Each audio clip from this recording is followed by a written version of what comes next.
The Negro is not a part of my family. As a result, I don't elect to have him sit and eat with me.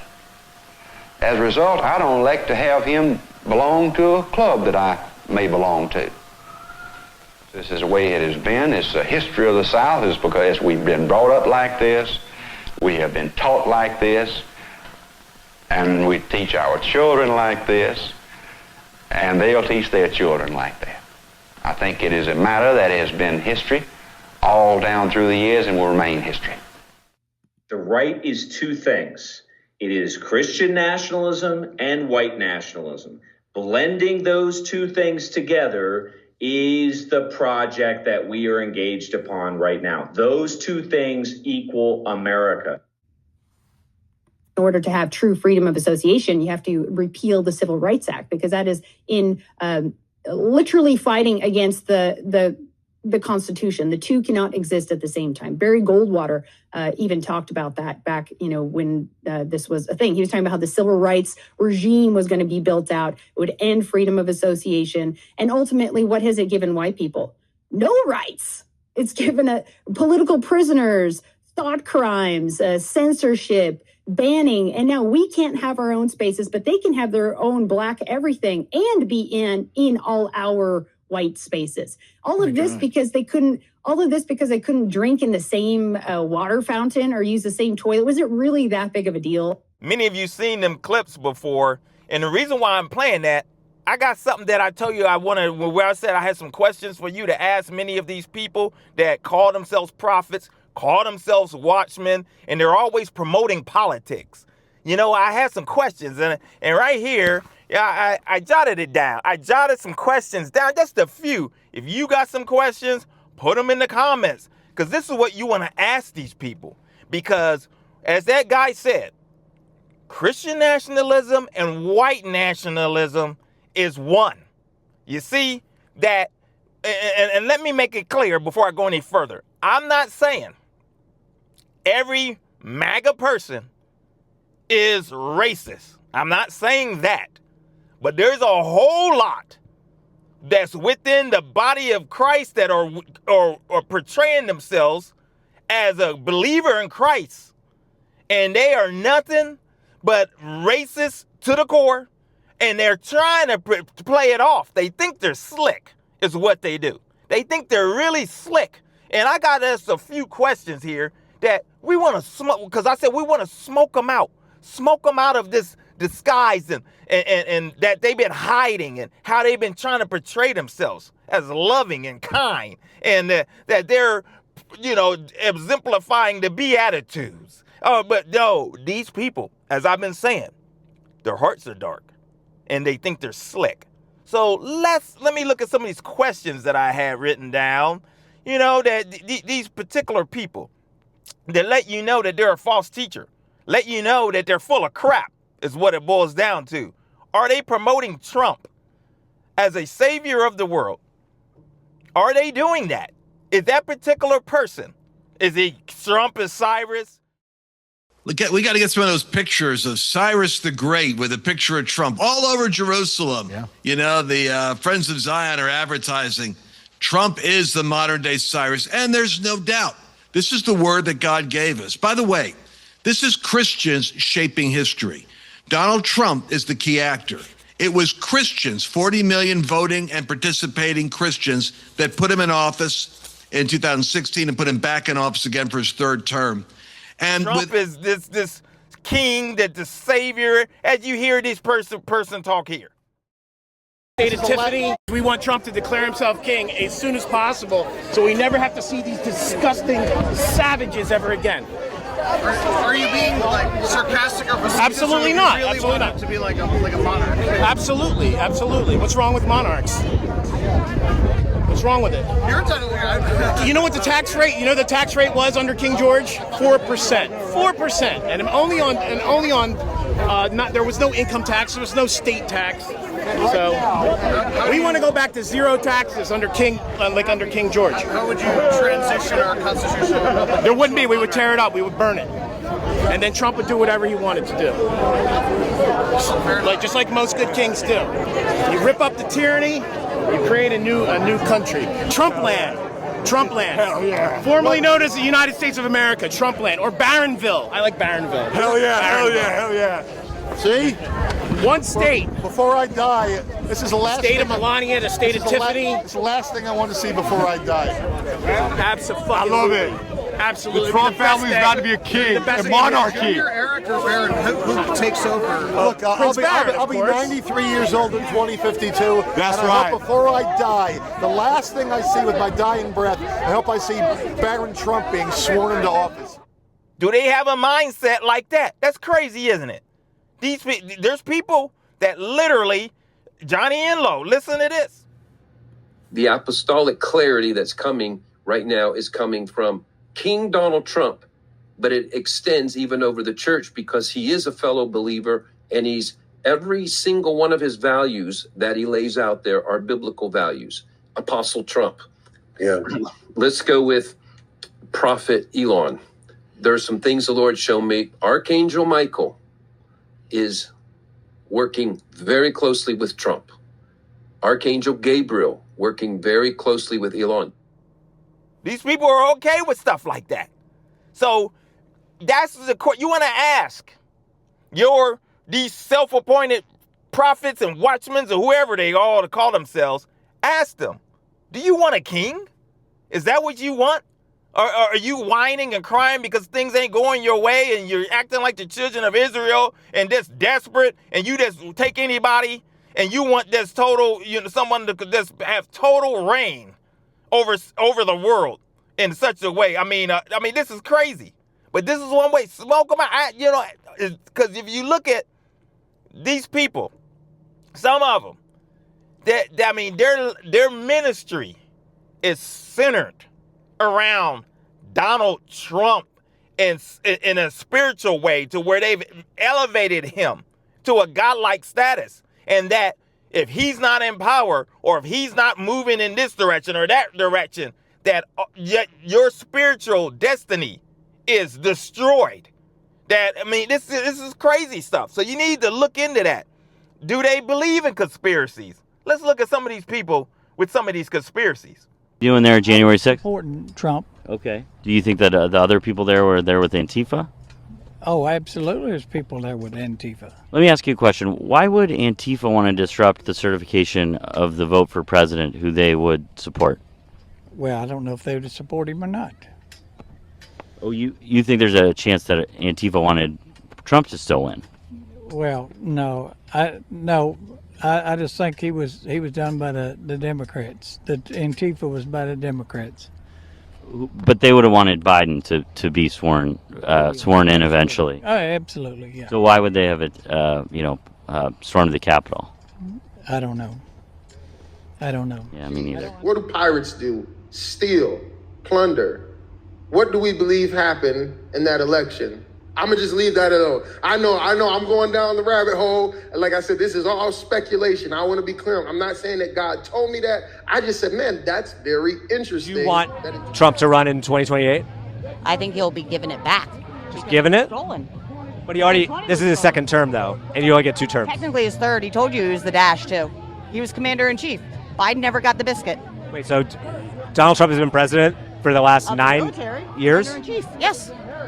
Absolutely. So he told you that in front of the generals at the Pentagon. Does it have to do with President Trump coming back early? I will, because that's been in other ones. That's been in other prophetic words. I would say 100% people need to stop talking about 2024. Stop it. Trump's coming back this year. Yeah.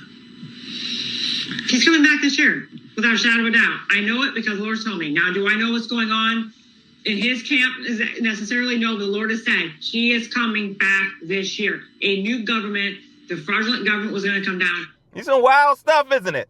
It's some wild stuff. And the fact that many of them, a whole lot of these people, they have, with these conspiracies, as I mentioned, do they believe? But most of all, with this election stuff that they continue to push.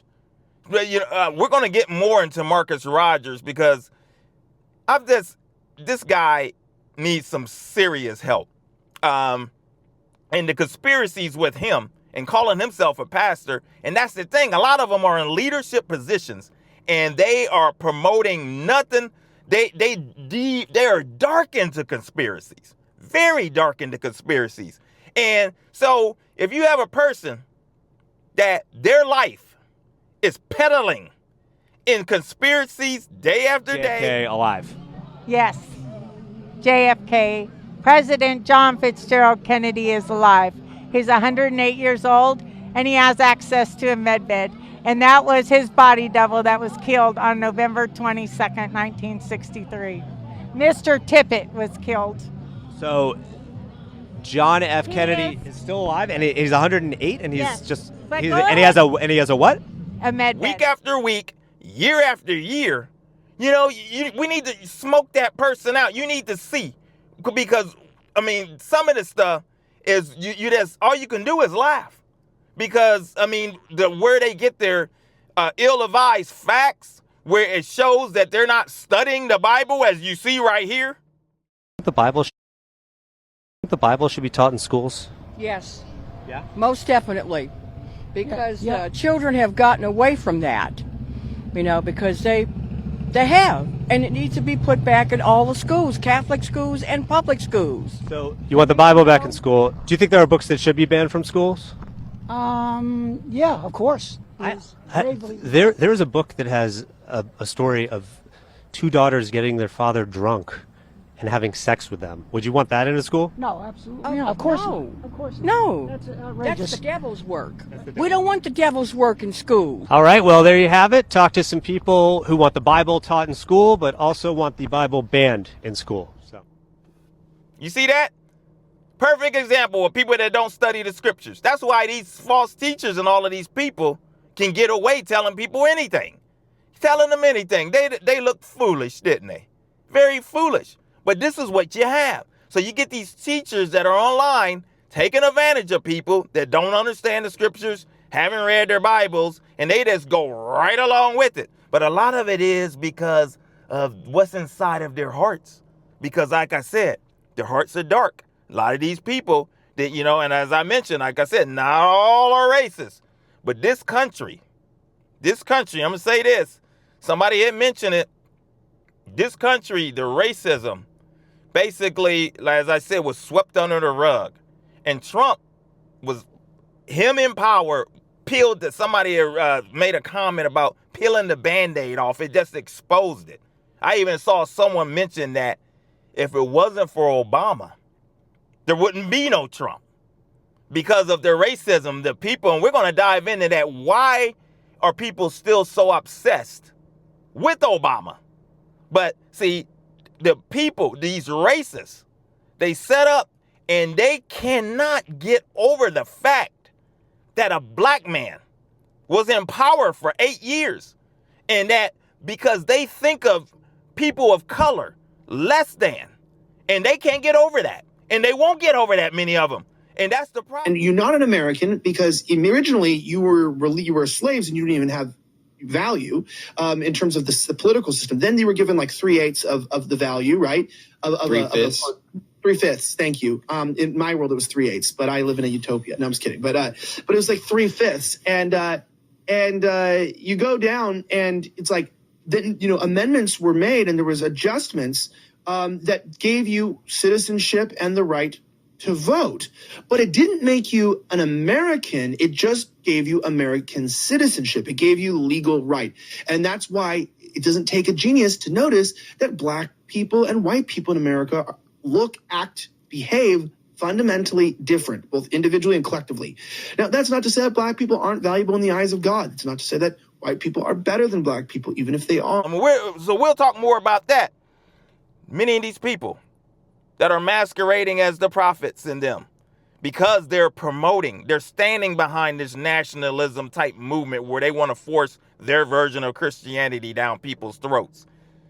You know, I've been talking about it as we have moved away from our series there where I was talking about America not being founded as a Christian nation. And I was telling you that there's over 2,000 monuments, Confederate monuments still hanging around. Statues, street names, building names, still out there. And people are okay with that, including the church, especially in the Bible Belt areas. So that's a question. Do these people that we're talking about, do they support the Confederacy? Are they okay with that? What are their thoughts on the Confederacy?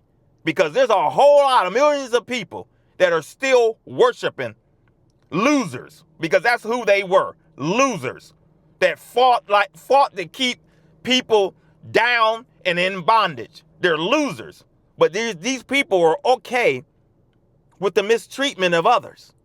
Ask them that. This is what you need to ask these little self-appointed prophets and the people we're talking about.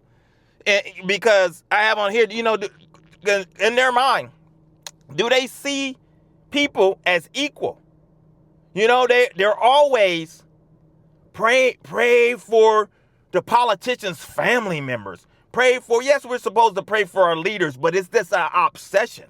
You never hear them saying, let's speak up, as I have on here, about the mistreatment of the less fortunate out here. You have, people that are being, that's done wrong, elderly, people out of jobs, billionaires taking advantage of, and millionaires taking advantage of people. And I was thinking this with these self-appointed prophets and people that don't work, as we always talk about. Many of them, they don't work a job. That's not working. They're not working. They are full-time. They didn't self-appointed themselves as a full-time prophet. And that's how they make their living. Full-time. Being a liar on the Lord. And I was thinking like these same people, because this shows more of the darkness within their hearts that they don't care. Because if they actually had to go get a job, what would their outlook be here in society for those of us that are working and struggling and having a particular, trying to make ends meet? So what if these people, because what I'm thinking of, like these self-appointed prophets and these particular people, they're more so, they're on a money grift. So they're thinking like, well, I'm taking advantage of this internet thing. I got this false ministry I done set up, and we're going to, I'm going to be making monies and I'm going to do well, because a lot of them are doing well. A lot of them have become millionaires off of lying on the Lord. And they figure, well, I don't have to worry about what's going on, health insurance, because it won't affect me. I won't have to worry about, paying my mortgage or rent or my car breaking down, because it won't affect me. I won't have to worry about all this or that because it doesn't affect me, because I'm taking advantage of people and I got all of this money. See, so they don't care what happens to people. They don't care if somebody gets snatched off the street, thrown into some detention center with no due process, only to find out months later that the government was wrong. They don't care about stuff like that. They don't care about somebody seeking the Lord and trying to find answers to the truth, and then they want to bash them because maybe they're divorced or had a child out of wedlock or you've been to prison or something crazy. See, these people are crazy. There's so many more questions that I could ask. But the reason why we want to smoke these people out, because the bottom line is they're nothing but bigots, is really what they are. Bigots and racists. I'm going to call it like it is, because the fact their actions show, particular otherwise, but like I say, you never see them stand up for any people of color. I ain't talking about this black, any people of color, but they're okay. They're okay with always standing up with standing on the side of hate is what they do. Standing on the side of hate. I don't care how much they try to talk about love. Oh, Jesus, we got to pass out the Bibles. Oh, everybody come. Yeah, who's the everybody? As I've always said, it's only for a certain group of people. They don't care about people of color. They don't care about that at all. Latinos, Asians, blacks, they don't care, because they support white supremacy. That's it, point blank. I'm going to call it like it is. And they support it, and that's the mindset. And their followers, many of the followers, have that same particular mindset. This is why they act the way that they do. They love this, desegregation mindset. That's what they have. There's this, as I said, the spirit of these people back in the Jim Crow era still lives within many of these folks. And they set up, and every time you look up, they got something bad to say about a black woman. Every time you look up, they got something bad to say about a black guy. And there's a person or a person of color of some sort. And it's sad and it's sickening. It's what it is, but it's the truth. And that's who these people, that's why they need to be smoked out for who they really are. You're not fooling nobody. What are you still promoting hate for? Yeah, you could talk it loving and seem humble and kind and things, but you're okay because you're sitting in a camera and you're making a whole bunch of money and your tail ain't out here busting your tail and working and providing for your family. I guarantee you out here and one in the factory's about to close up like in a lot of these places or something. Oh, maybe you'll have a different perspective.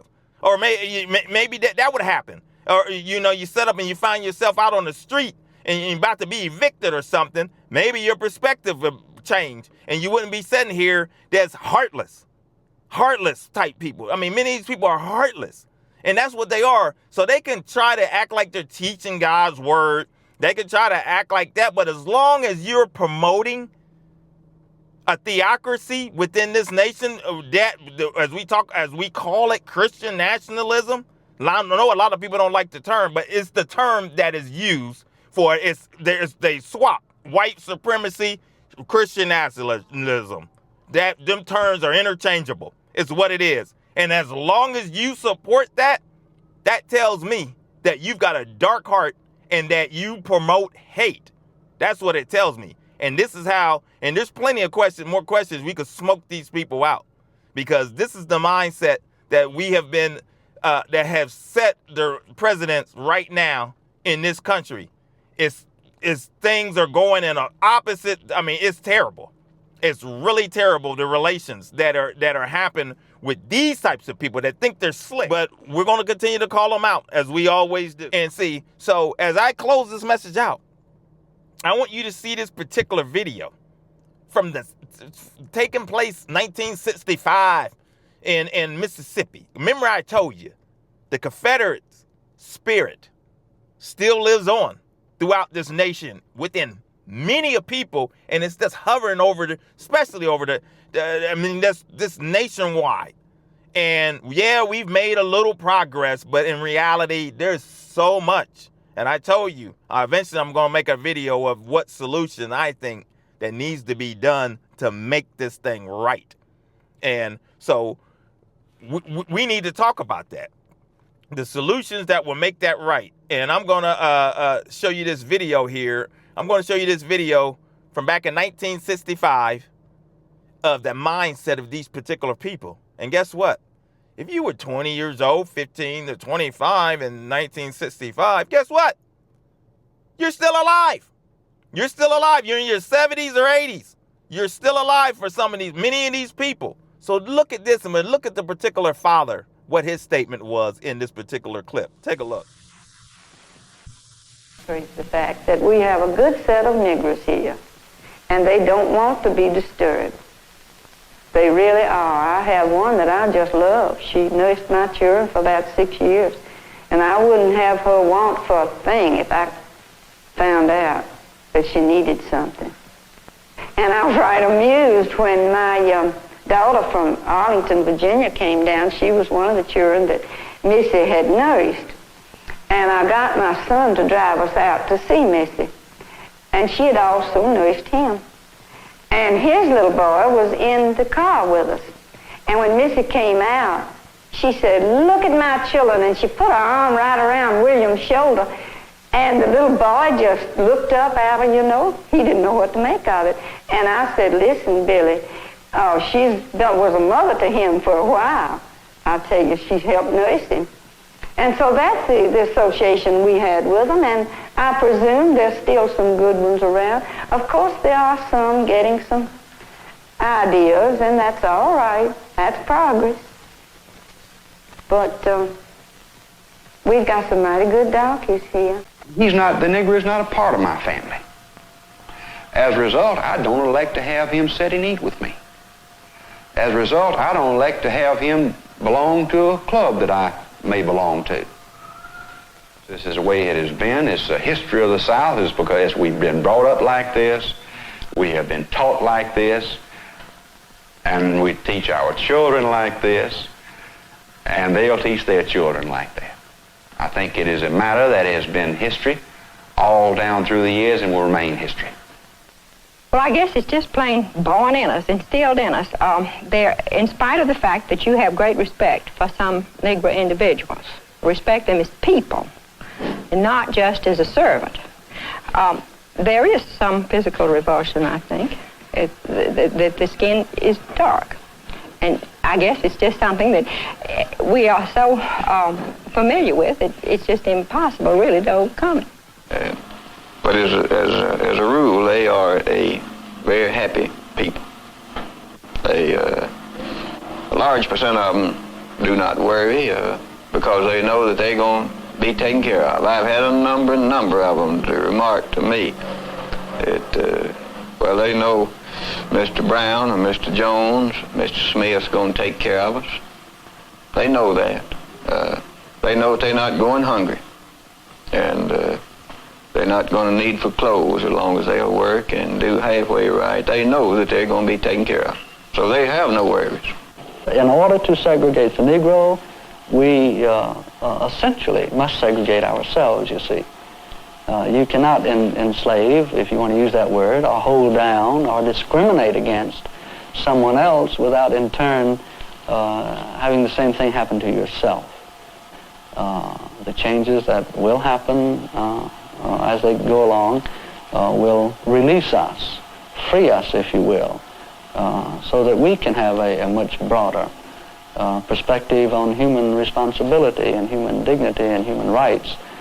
Whereas before we thought in terms of white only, we will be able to think in terms of all men. You see that man talking about we teach our children. They teach their children. Don't think that was just one person. Don't think that was just one person saying that. See, so this is what we have. We have this, and this is within the church. This is still within the church, the division and hate that's within the church body as well. And I'm going to talk about that and show you a clip that you're going to be shocked. Some of you may have seen it if you are a fan of history, but I'm going to show you a clip of something particular as between the churches and the black and white churches so that you can see that we still have a problem today. Evangelism for God is the channel where we talk about issues the church went away from, give God the glory, tackle Satan and his tactics, punch him right in between the chops. My name is Maurice Braxton. Until the next video, my friends, take care. God bless.